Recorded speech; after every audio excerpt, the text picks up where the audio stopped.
अमित शाह की पुलिस को सड़क पर दौड़ाया, सीधा दिल्ली आकर ममता बनर्जी ने कैसे हड़काया।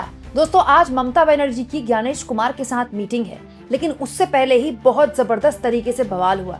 करीब 3 मिनट की वीडियो जो ममता बनर्जी की पार्टी तृणमूल कांग्रेस ने शेयर की है, उस वीडियो में ममता बनर्जी दिल्ली आकर अमित शाह की पुलिस को हड़का रही है। हड़काई नहीं रही है, दौड़ा रही है। दौड़ा दौड़ा कर उनसे पूछ रही है कि अरे भाग कहाँ रहे हो, यहाँ इतनी बड़ी तादाद में कर क्या रहे हो।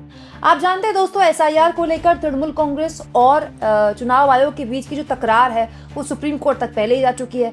इसके अलावा ममता बनर्जी इसी पूरे मामले को लेकर, एसआईआर की कशमकश को लेकर, उसकी शिकायतों को लेकर ज्ञानेश कुमार और प्रदेश के जो पश्चिम बंगाल के निर्वाचन अधिकारी हैं उनको सुप्रीम कोर्ट में घसीट चुकी है।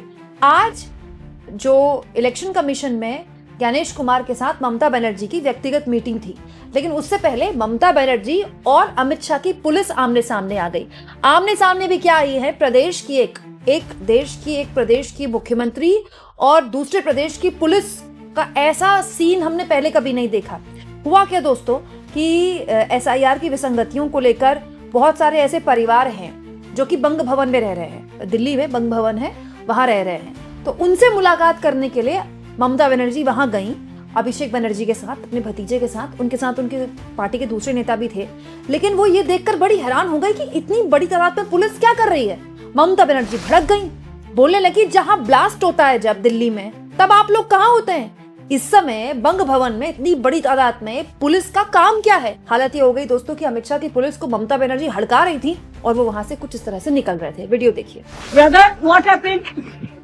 व्हाई यू किसने किया? किसने किया आप लोगों को?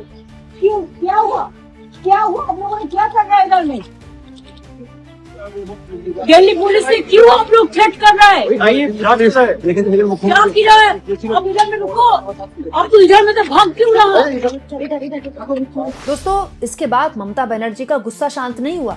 उन्होंने दिल्ली पुलिस पर दे जबरदस्त आरोप लगाए कि मैं तो अपने साथ 100 ऐसे लोगों को लेकर आई हूँ जिनको एसआईआर में मृत दिखा दिया गया है, वो जिंदा हैं, और इनमें से वो लोग भी शामिल हैं जिनके परिवार में एसआईआर के चलते किसी की मौत हुई है। मतलब ऐसे लोग भी वो अपने साथ लेकर आई हैं जो कि एसआईआर की भेंट चढ़ गए। ममता बनर्जी का कहना है ये।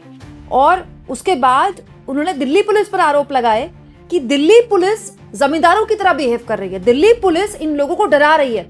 इतनी बड़ी तादाद में दिल्ली पुलिस की मौजूदगी यहाँ पर है ताकि लोग डर जाएं और अपनी शिकायत लेकर आ भी ना पाएं तृणमूल कांग्रेस के लोगों के पास। दोस्तों, इसके बाद तो ममता बनर्जी ना इधर देखा ना उधर देखा। उन्होंने सीधा दिल्ली पुलिस से कह दिया कि अभी तो हम प्रदर्शन नहीं कर रहे हैं, शांतिपूर्ण तरीके से बैठे हुए हैं, बस शांति से बात सुनने के लिए और अपनी बात कहने के लिए आए हैं यहाँ पर। तो आप लोग इतनी बड़ी तादाद में हैं, अगर प्रदर्शन करेंगे तो पता नहीं क्या होगा। और ये जो शिकायत है, जो ममता बनर्जी दिल्ली पुलिस पर आरोप लगा रही थी कि इतनी बड़ी तादाद में यहाँ पर दिल्ली पुलिस का काम क्या है, दरअसल ये पूरा का पूरा मामला आज संसद में भी उठा। दोस्तों, आज टीएमसी की सांसद हैं सागरिका घोष, उन्होंने पार्लियामेंट में भी ये मुद्दा उठाया कि वो लोग जो एसआईआर के वजह से उनको हैरेस किया गया, उनको परेशान किया गया, दिल्ली में ममता बनर्जी के से मिलने के लिए आए, दिल्ली में ममता बनर्जी के साथ आए, तो उनको भी हैरेस किया जा रहा है। Sir, I would like to raise a very serious issue that has happened today. A delegation led by the Bengal Chief Minister Mamata Banerjee of victims of the SIR process who have suffered all kinds of losses.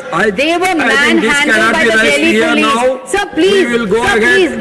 They were harassed and manhandled by the Delhi police. अच्छा दोस्तों, ये आरोप केवल ममता बनर्जी ने नहीं लगाया। दोस्तों, TMC ने एक और फोटो शेयर की है साकेत गोखले की। साकेत गोखले आप जानते हैं, उसके अलावा डोला सेन और बप्पी हलदार, ये सब सांसद हैं टीएमसी के।